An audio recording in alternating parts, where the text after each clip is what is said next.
أنا عاقل منك ولا عاقل مغارق صفار قال له بريد صفار ليه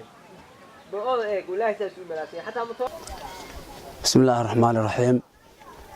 halka aanu hadda joogna waxa weeye beeraha mashaxaleed horta magacaygu waxa weeye Caawil Maxamed Ciise waxaana joogaa tuulada mashaxaleed halka aanu joogno waa beeraha mashaxaleed kamid ah waana beero badan oo ka kooban 48 beerood teedii ugu horeysay waa tan aynu hadda ku jirro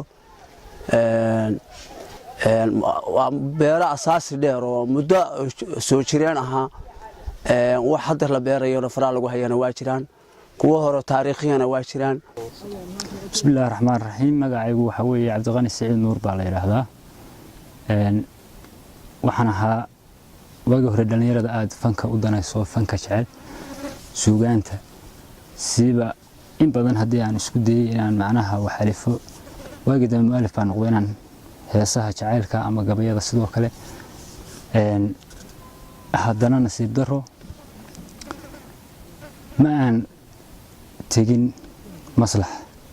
ama aan hees ka qaado ama aan majaajileeyo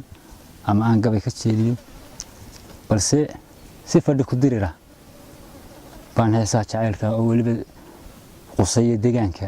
oo hidiya dhaqanka